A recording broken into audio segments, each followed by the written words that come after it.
Hi, welcome back to Lean Reads, a channel for sharing knowledge and developing yourself comprehensively through good books. What if I told you that the very system meant to grow our economy might actually be holding it back? That Wall Street, instead of fueling innovation and progress, is quietly draining value from the real economy and from your pocket. In this video, we dive into Makers and Takers by Rana Foroohar, a powerful book that exposes how modern finance has shifted from serving the economy to serving itself. Let's uncover what really happened behind the scenes of the 2008 financial crisis and why it could happen again.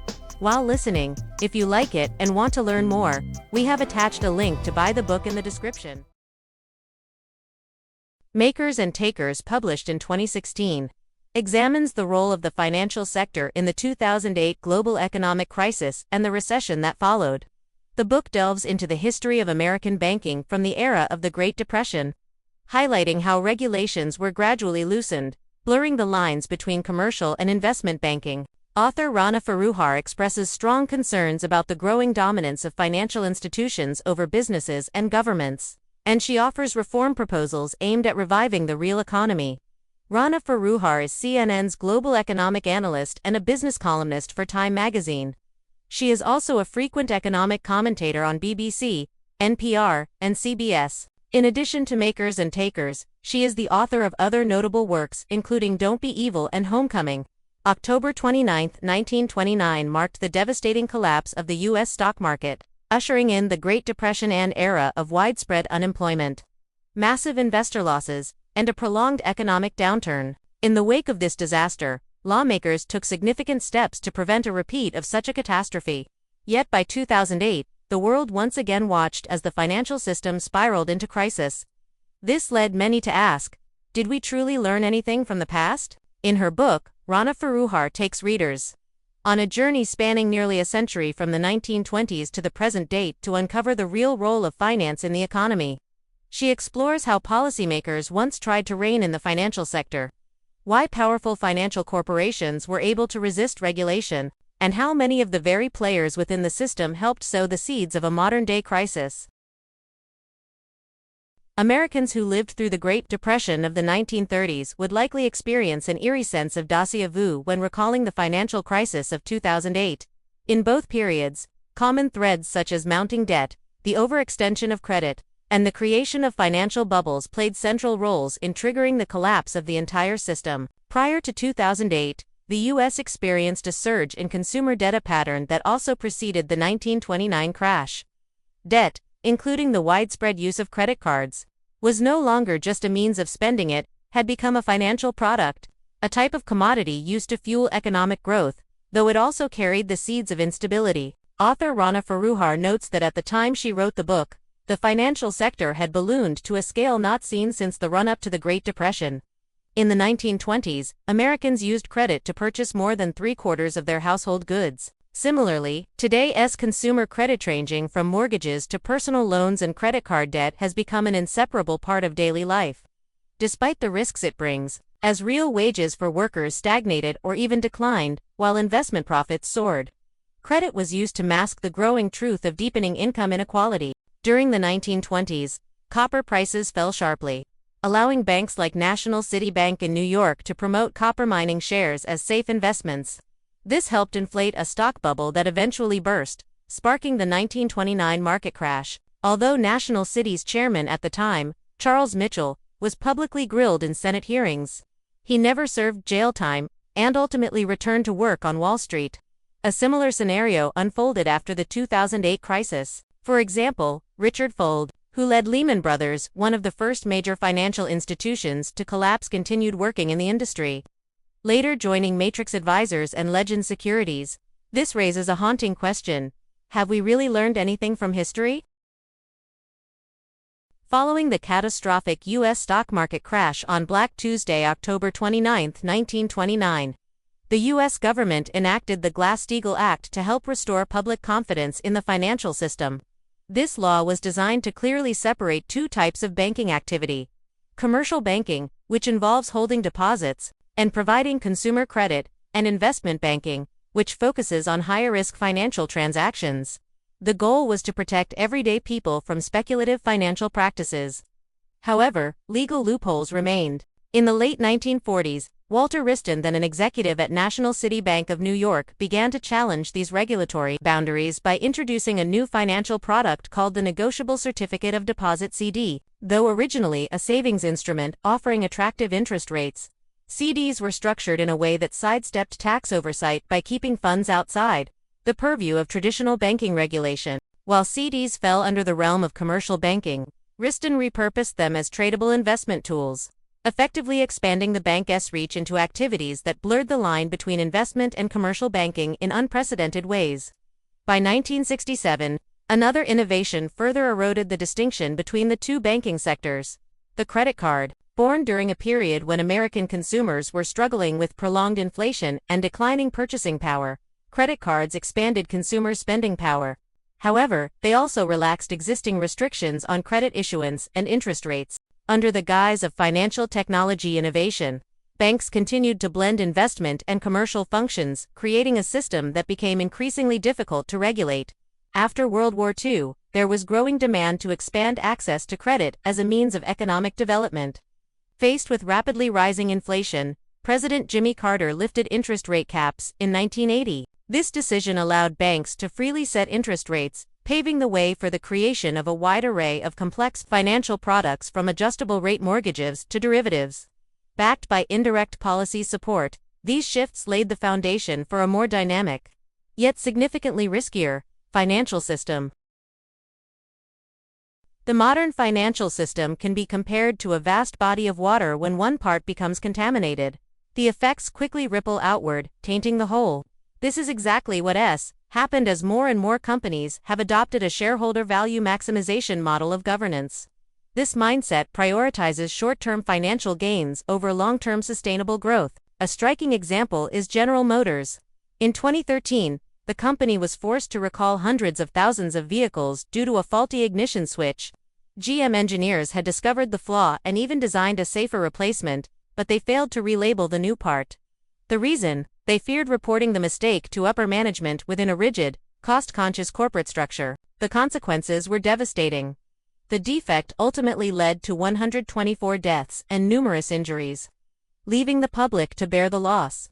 According to author Rana Foroohar, the obsessive pursuit of shareholder returns has distorted how companies operate. Instead of meeting real consumer needs, many firms have shifted their focus to appeasing investors with quick fixes, restructuring, slashing R&D budgets, or buying back shares to inflate stock prices.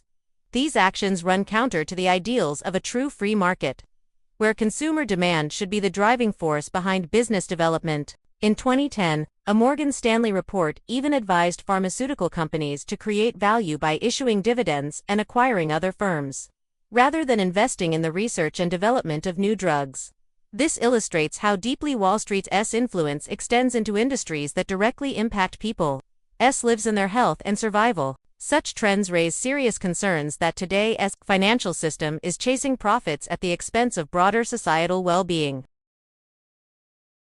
In today's relationship between major corporations and their shareholders, an uncomfortable truth is becoming increasingly clear. The bulk of corporate profits flow directly into the hands of shareholders, especially the wealthiest among them. If investing were like someone borrowing $1 from you, only to ask you to repay them $2 later, that would be a fitting analogy for how this imbalance now works. It's a one-sided deal, and it reflects how shareholder relations have come to function. Back in the 1980s, shareholders who aggressively interfered in corporate decisions were often labeled corporate raiders, villains who disrupted companies for personal gain. Today, they've adopted a friendlier label: activist investors. But make no mistake, these individuals can earn millions simply by exerting influence over corporate leadership. Take Apple, for instance. Between 2012 and 2015, the company paid out an astonishing $112 billion to investors and shareholders, including billionaire Carl Icahn. That money, rather than being reinvested into research, innovation, or developing groundbreaking products that could ensure Apple's long-term success, was spent on stock buybacks and dividend payouts, moves designed to enrich shareholders. This model isn't unique to Apple. It's widespread across corporate America. In fact, data shows that 91% of all U.S. stocks are owned by the richest 10% of Americans. So when a company increases its stock price or pays dividends, it's largely the ultra-wealthy who benefit.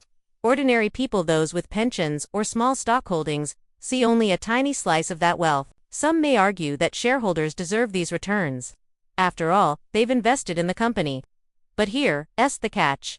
Much of the foundational technology that underpins modern innovations, particularly in smartphones, didn't originate in the private sector. Touchscreens, GPS, voice recognition, even the internet itself, were all funded by government-backed programs, often through military or national research agencies. These state-sponsored innovations laid the groundwork for tech giants to commercialize and profit on a massive scale. And yet, those profits have disproportionately flowed to investors who played no role in developing the original technologies. That's why growing numbers of people are beginning to question the fairness of this entire system. In recent decades, the line between banking and business has grown increasingly difficult to distinguish. Many large corporations have expanded into lending, an area traditionally reserved for the banking sector. Initially, these in-house lending arms were designed to help customers finance the purchase of the company's own products. But over time, these financial divisions became major profit centers, gaining influence and pushing companies to take on more risk. Take General Electric as a prime example. Once a powerhouse of American industry, GE ramped up its mergers and acquisitions before the 2008 financial crisis, partly to boost its stock price, and heavily invested in the mortgage market. When the housing bubble burst, those risky investments nearly brought the company to its knees. The U.S. government had to step in with a $139 billion bailout to stabilize the company and avert a larger collapse. The Convergence didn't go one way. As corporations started behaving like banks, banks also began acting like corporations. In 2011, Coca-Cola executives noticed something odd in the aluminum market. Prices were rising, despite demand remaining flat. The source of the disruption was traced to Goldman Sachs, one of Wall Street's biggest investment banks. Goldman had acquired aluminum storage facilities and found a loophole in market regulations. While keeping aluminum in storage long-term was restricted, moving it back and forth between warehouses was not. Exploiting this, Goldman manipulated the supply chain, artificially inflating prices. In effect, Goldman Sachs operated like a bank in the commodities market, yet behaved like a business, manipulating inventory to influence prices. This kind of activity highlights a troubling trend.